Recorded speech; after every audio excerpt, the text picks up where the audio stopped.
Hoje vamos nos aprofundar e conhecer em detalhes a origem e a história do livro mais lido do mundo, a Bíblia. A Bíblia não foi escrita por uma única pessoa, mas por uma vasta gama de autores ao longo de muitos séculos, em diversos lugares, como Israel, Egito e a Babilônia. A sua origem remonta a tradições orais que foram transcritas em pergaminhos e papiros. Essas histórias e leis começaram a ser passadas de geração em geração, até que se tornaram a base do que hoje chamamos de Antigo Testamento.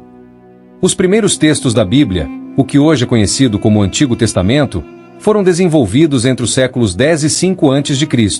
As primeiras partes começaram com as tradições orais do povo de Israel, que contavam histórias sobre os patriarcas, como Abraão e Moisés, e os eventos que marcaram a fundação do povo hebreu. O livro de Gênesis, por exemplo, narra a criação do mundo e a história dos primeiros homens.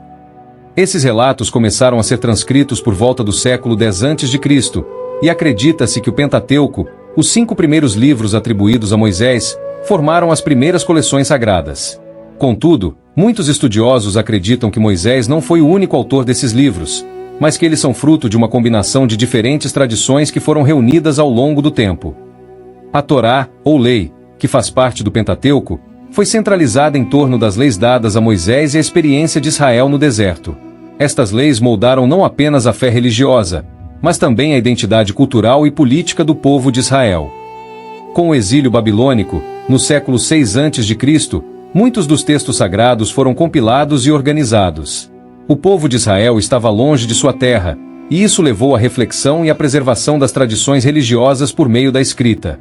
A Babilônia foi um ponto crítico para a unificação dessas tradições, e textos como os profetas, que incluem os escritos de Isaías e Jeremias, começaram a surgir com uma ênfase na moralidade e na aliança de Deus com Israel. Com o surgimento de Jesus de Nazaré, uma nova era se iniciou para as Escrituras. Os primeiros seguidores de Jesus acreditavam que ele fosse o Messias prometido nas Escrituras hebraicas. Seus ensinamentos e milagres começaram a ser registrados por seus discípulos e seguidores. A partir da década de 40 d.C., começamos a ver o surgimento dos primeiros textos do Novo Testamento. Os evangelhos de Mateus, Marcos, Lucas e João foram escritos para registrar a vida, morte e ressurreição de Jesus. Cada um deles tinha uma perspectiva distinta, mas todos compartilhavam a mensagem central da salvação e do reino de Deus. O Evangelho de Marcos, considerado mais antigo, foi provavelmente escrito por volta de 70 d.C., enquanto os outros evangelhos foram produzidos nas décadas seguintes, entre 80 e 100 d.C. Mas esses textos não foram os únicos. Diversos escritos, como cartas de Paulo, os Atos dos Apóstolos e o Apocalipse de João, também começaram a circular, refletindo a variedade de crenças que estavam se formando nas primeiras comunidades cristãs. O cristianismo, inicialmente uma seita dentro do judaísmo, rapidamente se espalhou pelo Império Romano, principalmente por meio das viagens do apóstolo Paulo. As suas cartas, muitas das quais foram escritas entre 50 e 60 d.C., tornaram-se fundamentais para a doutrina cristã, tratando de questões como fé, salvação e a relação entre judeus e gentios, que eram aqueles com crenças diferentes dos judeus e israelitas. Durante os primeiros séculos, a questão do que deveria ser considerado parte do Novo Testamento não estava claramente definida. Muitos textos circulavam entre as primeiras comunidades cristãs, mas nem todos eram aceitos universalmente. Por exemplo, os evangelhos apócrifos, como o Evangelho de Tomé e o Evangelho de Maria Madalena, também começaram a circular, apresentando visões alternativas sobre a vida de Jesus e seus ensinamentos. A definição do que hoje conhecemos como Novo Testamento aconteceu por meio de intensas discussões em concílios da Igreja. O Concílio de Nicéia, em 325 d.C., foi uma dessas reuniões cruciais, onde questões sobre a natureza de Cristo e a doutrina da Trindade foram debatidas. Nesse período, a Igreja estava cada vez mais influenciada por questões políticas, e os líderes da Igreja tentaram estabelecer uma versão unificada das Escrituras para fortalecer a ortodoxia cristã e combater o que consideravam heresias. Para muitos estudiosos desse tema, muitas decisões que foram tomadas durante o Concílio de Nicéia tiveram cunho político, visando ter o controle das narrativas que favoreciam as pessoas que já estavam no poder, principalmente o imperador Constantino. Por isso muitos textos e evangelhos foram retirados da Bíblia nesse período, por serem considerados inadequados para as ambições que o imperador possuía. Após os concílios, os textos cristãos foram coletados e organizados. Em 367 d.C., O bispo Atanásio de Alexandria publicou uma lista de livros que ele considerava canônicos, a qual corresponde exatamente ao que hoje reconhecemos como o Novo Testamento. Essa lista foi confirmada por outros concílios nos séculos seguintes, até que a canonização das escrituras cristãs fosse completada. A história da Igreja cristã está profundamente entrelaçada com a história do Império Romano. O Império, uma vasta potência política e militar, passou a desempenhar um papel fundamental na definição e na propagação do cristianismo. No entanto, o Império também passou por mudanças significativas, e foi no século IV, com o imperador Constantino, que a religião cristã experimentou uma transformação radical. Constantino, um dos mais influentes imperadores romanos, assumiu o trono em 306 d.C. Durante seu reinado, ele enfrentou um império dividido e em constante luta. Ele, pessoalmente, passou a ser um defensor do cristianismo, após uma visão em uma batalha importante que ele acreditava ter sido uma manifestação divina. Em 312 d.C., ele teve uma visão antes da Batalha da Ponte Milvia, onde viu o símbolo cristão, o cristograma, e ouviu a frase, "In hoc signo vinces", que significa, "Com este sinal, vencerás". Após vencer a batalha e consolidar seu poder, Constantino não só se converteu ao cristianismo, mas também adotou a religião como uma forma de unificação e estabilidade para o império. Em 313 d.C., ele emitiu o Édito de Milão, que legalizou o cristianismo e garantiu liberdade religiosa a todos os cultos no Império Romano. Com o Édito de Milão, as igrejas começaram a ser erguidas, as perseguições aos cristãos foram suspensas, e a igreja se tornou uma instituição respeitada dentro do império. Contudo, a ascensão do cristianismo trouxe consigo disputas internas dentro da própria fé. Diversas seitas e doutrinas disputavam qual seria a verdadeira interpretação dos ensinamentos de Cristo. Foi nesse contexto de disputas teológicas internas que Constantino, buscando estabilizar a fé cristã e evitar divisões no império, convocou o Concílio de Nicéia em 325 d.C. O concílio reuniu bispos e líderes cristãos de todo o império com o objetivo de resolver questões importantes que estavam gerando divisões, principalmente a controvérsia sobre a natureza de Cristo. O Concílio de Nicéia foi o primeiro concílio ecumênico da Igreja cristã. O principal ponto de debate foi a questão da natureza de Cristo. O presbítero Ário, líder de uma seita, ensinava que Cristo não era eterno e, portanto, não possuía a mesma substância de Deus Pai, o que gerou uma forte controvérsia conhecida como arianismo. Para Ário, Cristo era uma criatura criada por Deus, mas não Deus em si. O bispo Atanásio de Alexandria, um dos principais defensores da ortodoxia cristã, argumentava que Cristo era da mesma substância de Deus, ou seja, plenamente divino. Constantino, que queria uma resolução unificada para evitar a divisão do império, apoiou a posição de Atanásio, e o concílio oficializou as ideias de Ário. O resultado mais significativo do Concílio de Nicéia foi a formulação do Credo Niceno, que estabeleceu que Cristo era gerado, não criado, de mesma substância que o Pai. Este credo se tornou a base da fé cristã ortodoxa, sendo usado para distinguir os ortodoxos dos seguidores de Ário. Constantino não apenas pressionou por esse resultado, mas também fez questão de que o concílio fosse uma ferramenta para unir a Igreja e, por extensão, o Império Romano. O Concílio de Nicéia foi um marco fundamental na história do cristianismo.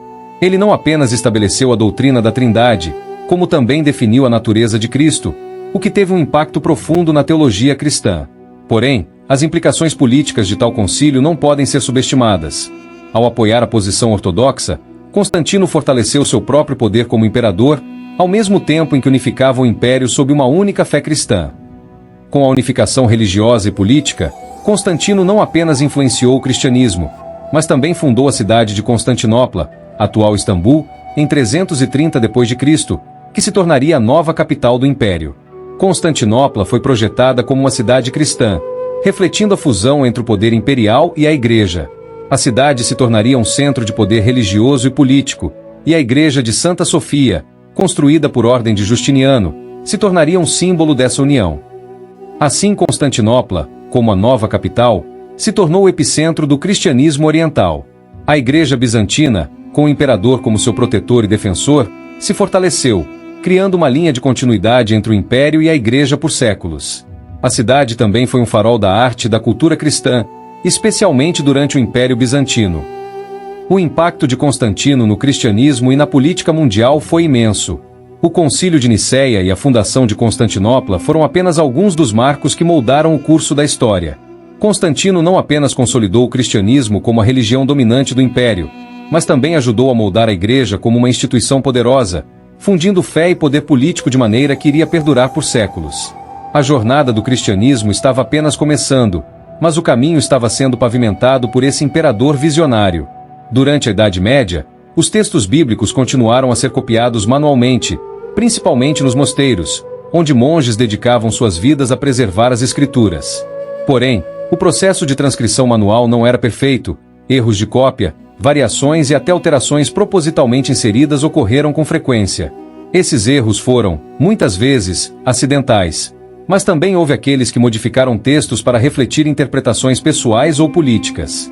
Esses erros e variações nas cópias manuscritas de textos bíblicos trouxeram uma complexidade enorme para os estudiosos que tentavam entender qual seria o texto original. Por exemplo, a versão latina da Bíblia, conhecida como Vulgata, traduzida por Jerônimo no século IV d.C., foi amplamente usada na Europa medieval. No entanto, a Vulgata também passou por modificações ao longo do tempo, com diferentes edições sendo produzidas, dependendo do contexto político e religioso. O grande marco no campo da tradução aconteceu em 1455, quando Johannes Gutenberg inventou a imprensa e publicou a primeira Bíblia impressa. A invenção da imprensa foi revolucionária, pois permitiu a produção em massa de cópias da Bíblia e, por fim, a disseminação do cristianismo em várias línguas. Contudo, os líderes da Igreja, como o Papa Pio II, temiam que as traduções em línguas vernáculas pudessem espalhar heresias e interpretações equivocadas. Em 1522, Martinho Lutero traduziu a Bíblia para o alemão, rompendo com a Igreja Católica Romana, que até então controlava a interpretação das Escrituras. Lutero acreditava que todos os cristãos deveriam ter acesso direto à Bíblia, sem a necessidade de intermediários. Isso foi um divisor de águas para o protestantismo e para a forma como a Bíblia seria lida e entendida nas gerações seguintes.